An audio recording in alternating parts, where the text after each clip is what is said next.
समांतर श्रेणी बनाने के लिए सबसे पहले देखो तुम्हें एक श्रेणी दिया होगा। श्रेणी दिया है A1 A2 A3 dot dot क्या दिया हुआ है AN दिया हुआ है।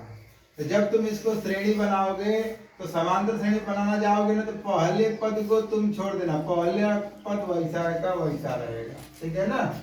दूसरा पद से हम शुरुआत करते हैं। तो जब तुम बनाने जाओगे तो A2 बराबर हल करोगे A1 प्लस क्या हो जाएगा ठीक।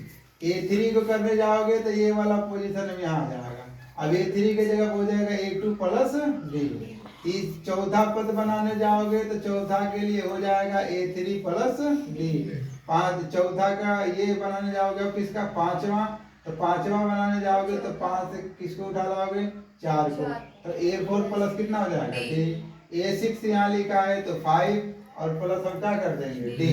वैसे ही 7 है तो 6 प्लस D। इसका मतलब यहाँ ध्यान देखो, इधर तुम बड़ी संख्या लिख रहे हो तो उससे कम ही ना लिख रहे हो। देख लो यहाँ 3 लिखे हो तो यहाँ 2 लिखे हो, 4 लिखे हो तो 3 लिखे हो, 5 लिखे हो तो 4 लिखे हो, 6 लिखे हो तो 5 लिखे। तो इसका मतलब कि तुम यदि यहाँ 8 लिखते, यहाँ A8 लिख देते तो यहाँ ये 7 प्लस कितना हो जाता है D हो जाता है। ये कम कर रहे हो ना, तो आप इस श्रेणी बनाओगे तो AN बराबर हो जाएगा AN-1 प्लस D हो जाएगा। यही तुम्हारा समांतर श्रेणी हो जाएगा।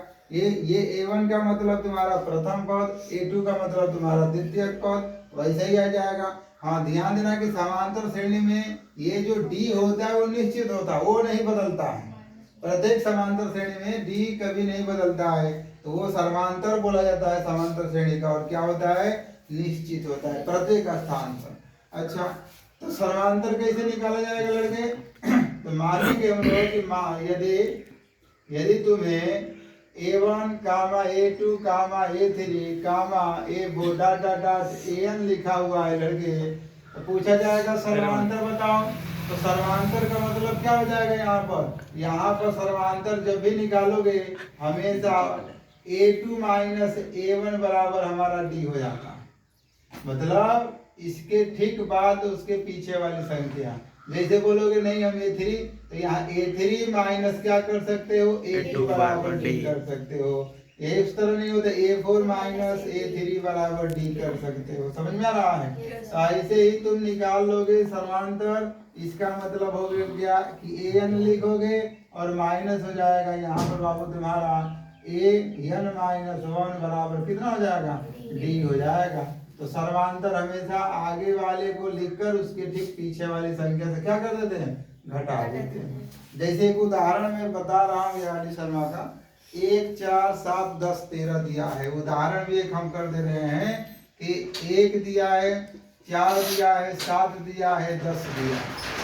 ऐसे डाट कर दिया लड़के या पूछ रहा है कि इसमें प्रथम पद और सर्वांतर ज्ञात कीजिए। यहाँ से जब हल कर दोगे तो यहाँ से तुम्हारा प्रथम पद जो आएगा, प्रथम पद कितना हो जाएगा 1 ये होगा। और सर्वांतर जब भी तुम निकालने जाओगे सर्वांतर लड़के, तो सर्वांतर का मतलब D। और ये जानते हो ना आगे वाले से पीछे वाले क्या कर देते हैं घटा देते हैं। तो घटा के देख लो 4 माइनस 1 कर लो कितना आ जाएगा 3। इसी से घटा लो 10 से भी घटाओगे तो 10 माइनस 7 करोगे तो कितना हो जाएगा 3। वैसे नहीं तो इन दोनों से भी घटा कर सकते हो 7 माइनस 4 बराबर कितना हो जाएगा 3 हो जाएगा। यही आपका क्या है आंसर है। आई बात समझ में कर लोगे ना।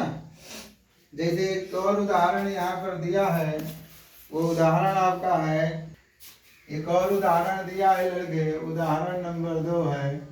वो लिखा है 11 7 4 माइनस का 1 लिखा है। एक सेकेंड रुक जाओ देख ले रहा हूँ 11 7 3 माइनस 3 ठीक।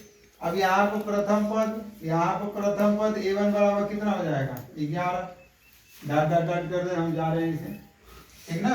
अच्छा इसका सर्वांतर निकालने जाओगे तब ध्यान दो, इसका सर्वांतर निकालने जाओगे तो पहले इसको लिखोगे ना।